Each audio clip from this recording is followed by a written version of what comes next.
Olá! Na resenha anterior, vimos que Erika estava sendo investigada por Bud Hopkins na tentativa de descobrir se o OVNI que ela viu era o mesmo que levou Linda.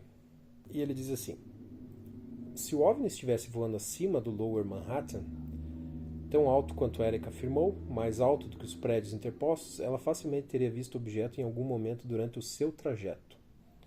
Como Linda não havia observado o exterior da nave, as únicas descrições sobre a cor vermelha brilhante do OVNI vieram de Richard e Dan. Mas agora, se as datas coincidissem exatamente, Erika faria uma confirmação independente, corroborando com outros testemunhos sobre detalhes importantes: a hora da noite de sequestro de Linda, a localização do objeto e sua cor.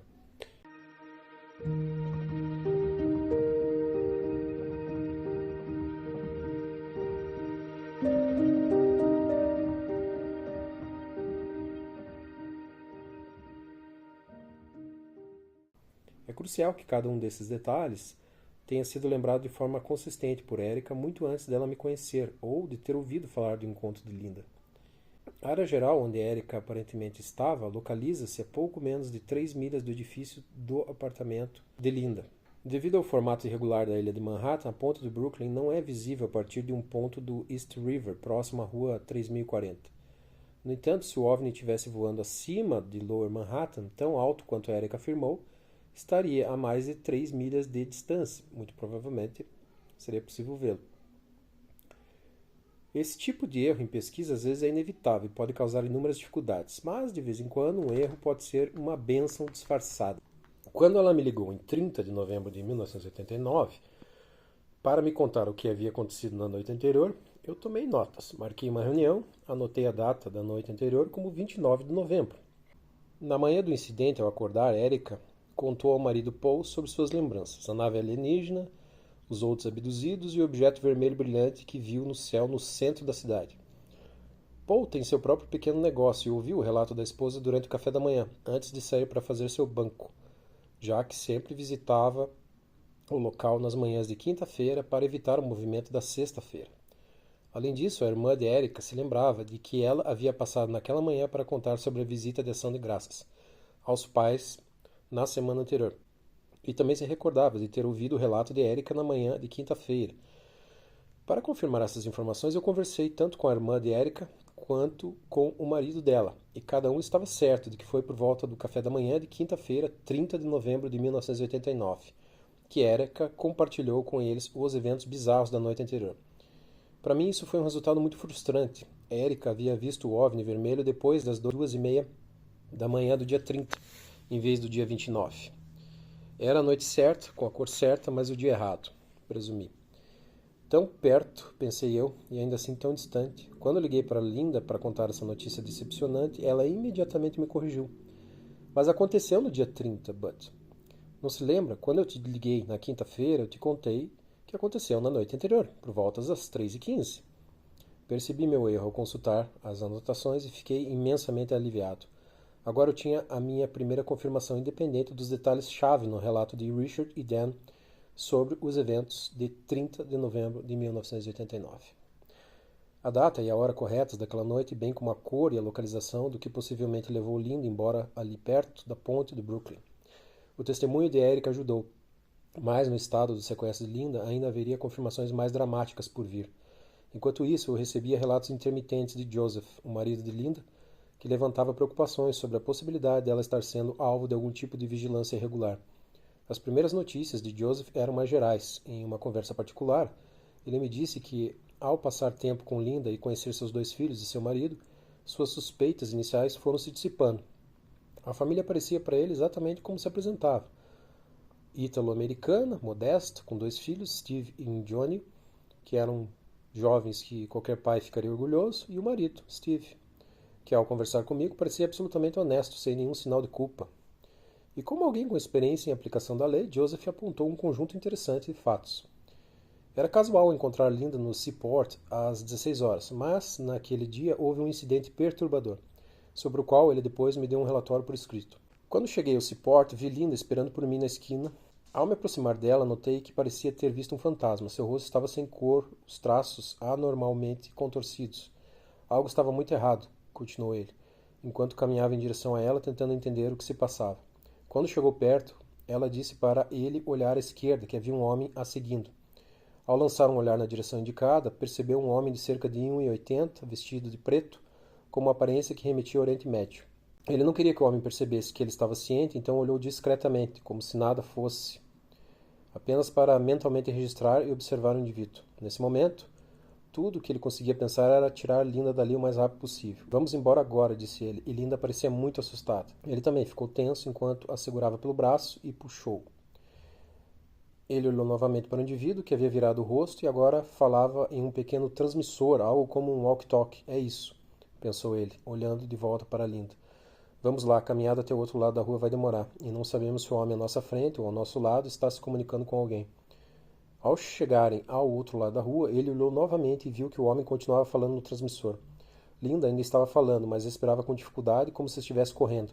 Eles subiram rapidamente uma das escadas para uma plataforma com algumas mesas e cadeiras, e não havia mais ninguém lá, o que o fez pensar que era seguro. Ao pisar na plataforma, ambos se viraram para ver o que acontecia, e uma van cinza sem janelas traseiras ou qualquer identificação parou ao lado do homem com o transmissor. Ele entrou rapidamente na van, que sumiu em segundos pela rua acima. Ele não sabia o que pensar, a não ser que a partida rápida do homem se devia a algo relacionado à presença dele. Essa foi a tradução completa. Se precisar de alguma coisa, é só avisar. Acredito que se eu não tivesse encontrado Lina no Seaporta naquele dia em particular, ela teria sido sequestrada novamente, levada contra a sua vontade por algo sobre o qual ela não tinha controle. Enquanto observávamos a van se afastar, eu podia ver o motorista com o braço longo segurando o volante, vestindo uma camisa branca. Joseph explicou que, pela cor, ele pôde perceber que a placa era do estado de Nova York, embora não conseguisse ler os números. Continuou dizendo que havia a possibilidade do incidente ser apenas uma série de coincidências, não relacionadas, mas essa não era a opinião dele. Eu posso dizer com certeza que algo muito bizarro está acontecendo, e Linda parece estar bem no meio disso. Após esse evento, eu a questionei sobre o fato de esperar por mim ou por qualquer pessoa na esquina, pois é muito fácil ser agarrado e colocado em uma van dali. Assim, precisávamos considerar as possibilidades de que Dan e Richard tivessem pelo menos alguns associados trabalhando para eles. E se esses dois homens estivessem vigiando Linda, haveria mais pessoas envolvidas? Estariam eles agindo sob a direção de Richard e Dan ou seriam parte de alguma outra facção de inteligência? O que exatamente estava acontecendo? A má notícia era que tudo o que sabíamos tornava a vida e a segurança de Linda cada vez mais precárias. Depois desse episódio, o Bud relata que recebeu uma nova carta. E ela dizia assim: Querido amigo, espero que essa carta te encontre com boa saúde e em alto astral. O meu trabalho tem consumido a maior parte do meu tempo e eu não consegui escrever. Mas queria te contar o que aconteceu desde que perdemos contato. Nós temos aqui um livro intrigante e com isso começamos a compreender modestamente o que houve com Linda e possivelmente conosco também. Agimos de maneira tola, como pessoas mal informadas costumam agir. Pedimos desculpas a Linda, a nós mesmos e todos os outros do seu grupo. Nós três estivemos sob uma pressão enorme, mas não há desculpa para as nossas ações. A terceira parte envolvida lembra de uma memória semelhante relacionada ao incidente de novembro de 89. Essa memória foi tão marcante que desencadeou outras lembranças, e em um período não muito distante, recordamos um outro evento que ocorreu logo após o sequestro de Linda. No entanto, lamentamos não ter revelado essa memória uns aos outros até que pudéssemos nos encontrar pessoalmente. A terceira parte insistiu para que todos nós anotássemos as nossas lembranças, e as trouxemos à tona quando nos reunimos para confrontar a imaginação com a realidade. Quando nos encontramos no local combinado, colocamos nossas anotações no centro da mesa, e ao ler cada uma delas, surpreendentemente descobrimos que 3 lembranças formavam uma única frase: tarde da noite. A partir daí, um terceiro incidente começou a se desenrolar, e os detalhes que descobrimos em sua fase inicial, sem saber que haveria mais etapas, em 13 de maio de 91, precisaram ser considerados separadamente, o que infelizmente levou a uma tentativa fracassada, mas com um propósito sincero de Linda de permanecer no distrito financeiro de Downtown em 17 de maio. Foi isso que descobrimos. Depois que o objeto caiu no rio com Linda dentro, a terceira parte quis correr para encontrá-la, mas eu o detive e caminhei com ele até o carro. De repente, descobrimos estar sentados na areia a cerca de 25 km do mar, sem saber como havíamos chegado lá, o que era impressionante por si só. Olhando à nossa frente, vimos a garota que havíamos visto à luz do OVNI anteriormente, curvada à beira-mar, acompanhada por aquelas criaturas. Elas cavavam na areia com o que pareciam ser pás e colocavam o que encontravam em caixas metálicas retangulares, cada uma com uma alça e uma fita brilhante presa. Carregavam as caixas pelas alças. As três criaturas não falavam, mas podíamos ouvir uma voz vinda da direção da garota. E através do som das ondas, ela falava em um idioma peculiar. Os outros pareciam ouvir, então continuavam a cavar. Não sabíamos o que estavam desenterrando, nem como ou por que estávamos ali sentados na areia. Em determinado momento, que para nós foi o clímax, todos eles se aproximaram de nós enquanto estávamos ali. A garota linda ergueu o que parecia ser um peixe sem vida e com voz firme disse: "Olhem o que vocês fizeram." Nosso primeiro instinto foi fugir, mas em vez disso perguntei quem ela era. E ela não respondeu. E uma das criaturas disse: "Senhora da areia." Não posso afirmar qual delas falou, pois não vi o movimento, mas eu conheci a origem da voz. Linda estava descalça, com os pés da areia, e parecia irritada. A luz das caixas emitia pequenas partículas brilhantes que se prendiam às mãos e pés dela. Tudo muito peculiar. Em seguida, eles se viraram e, exceto por Linda, se afastaram em direção ao mar, como se estivessem esperando alguém ou algo. Em seguida, eu e Richard voltamos ao carro, tentando tirar a terceira parte do teto do veículo. Não entendíamos como ele havia subido ali sem que percebêssemos, e ele não se lembrava de ter subido.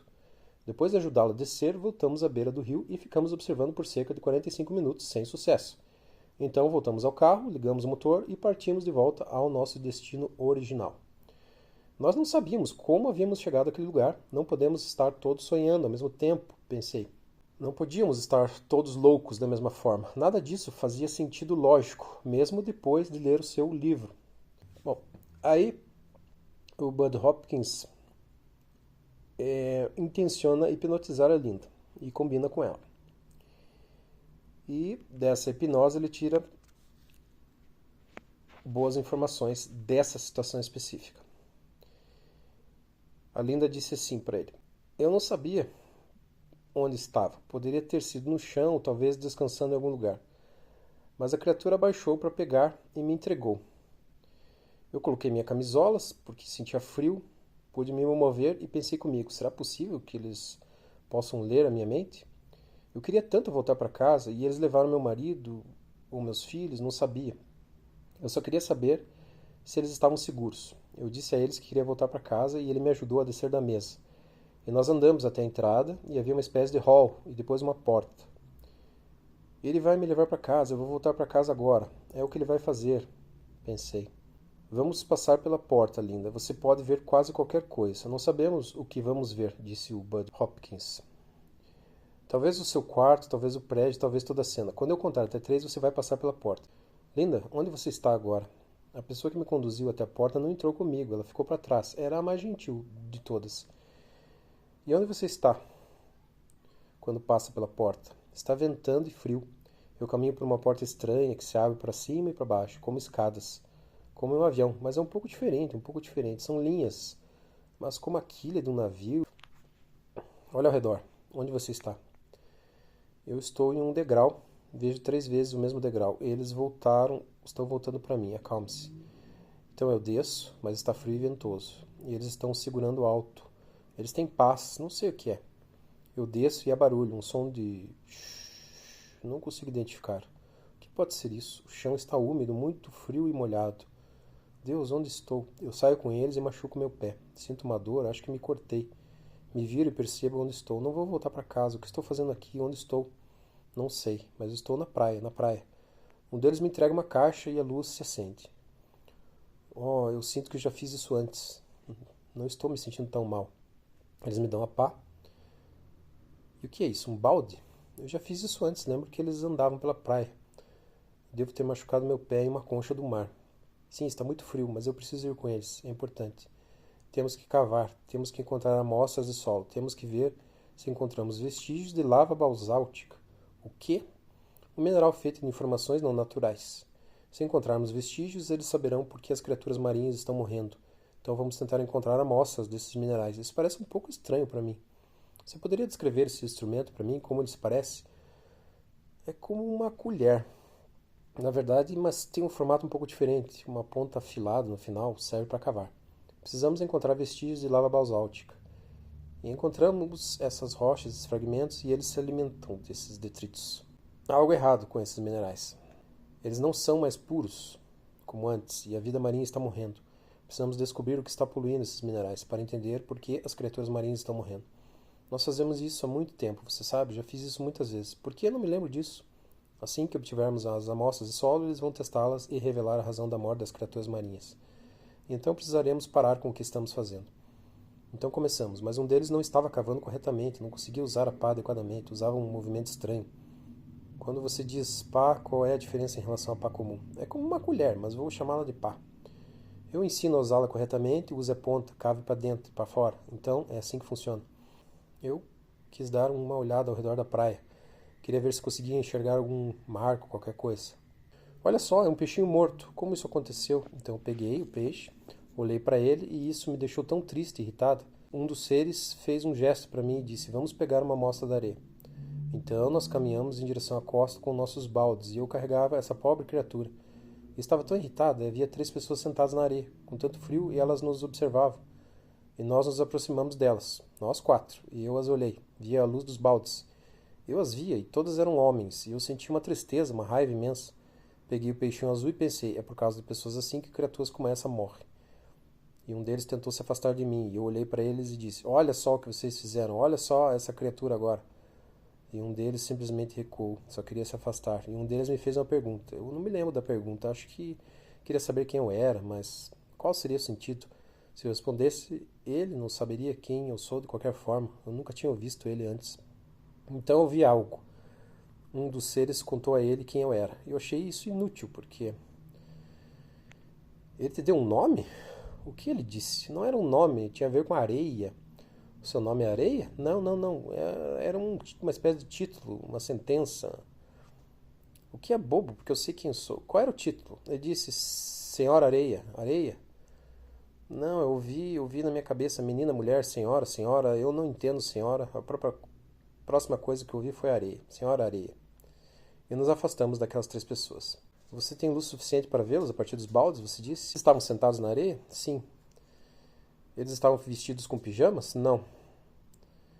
Eles estavam bem arrumados, usavam ternos elegantes, muito caros, provavelmente difícil ver a cor à noite.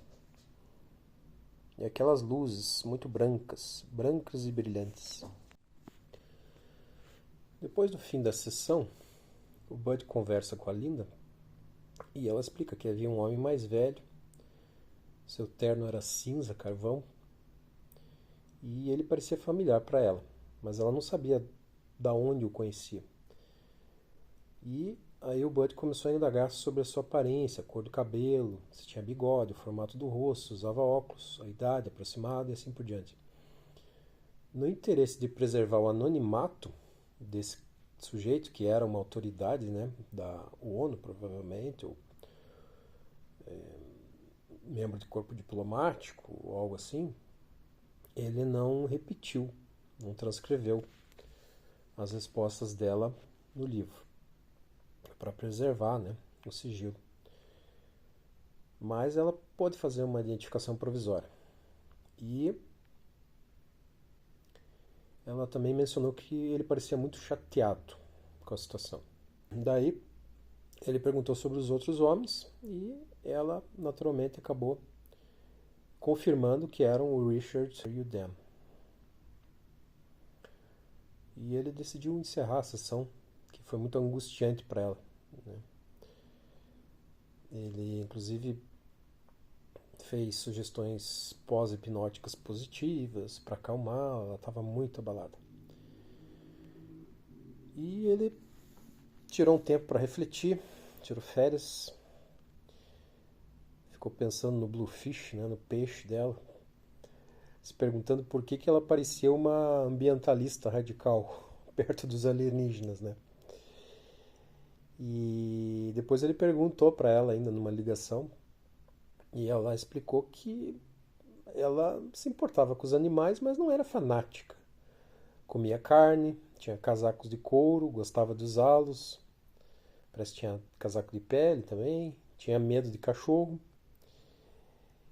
E ele perguntou se ela comprava peixes, se ela limpava os peixes quando ela comprava. Ela disse que não, que nunca limpou peixe, não gostava de pegar nos peixes e pedia para o açougueiro da, da peixaria, né, fazer isso. E também perguntou sobre o conhecimento dela sobre minerais e era bem parco, nada do que ela comentou na hipnose, né. Ela já tinha 48 anos, estava muito irritado, como os alienígenas a haviam tratando durante os anos, né. E ele coloca assim: a subversão alienígena de Linda foi apenas a primeira daquilo que agora considero uma característica antes negligenciada, em pelo menos alguns casos de abdução. Até o momento, outras pessoas com quem trabalhei lembraram-se separadamente de terem sido usadas pelos ocupantes do OVNI dentro de suas naves para conduzir e controlar outros abduzidos, como se não tivessem escolha e estivessem agindo voluntariamente como aliados dos captores. Dois dos abduzidos descreveram-se nesse momento como vestindo macacões azuis lisos e justos, de peça única sem fechos aparentes, roupas das quais não se lembram de ter colocado nem tirado. Todos sentiram tanto uma raiva profunda quanto uma sensação de humilhação intensa após a experiência, percebendo que suas vontades haviam sido de alguma forma sobrepujadas. Todos odiaram o fato de terem sido usados como uma espécie de quinta coluna involuntária, para criar uma falsa impressão em outros abduzidos amedrontados. O fato de Lina ter sido a primeira a relatar esse aspecto até então desconhecido do fenômeno da abdução, algo que desde então foi replicado por outros em várias partes do país, foi mais um sinal de sua credibilidade e da importância do seu caso, diz o Bud Hopkins. Né? De minha parte, havia várias medidas imediatas a serem tomadas nessa investigação, em constante expansão. Primeiro, precisava contatar um geólogo para reunir informações sobre lavas basálticas, calcário de Recife e outros minerais mencionados por Linda na hipnose. Em segundo lugar, mais urgente, eu tinha que planejar como contaria a Linda sobre a carta de Dan. Minha carta na manga era o fato de que ela não fazia ideia de que os três homens também haviam se lembrado dessa cena na praia.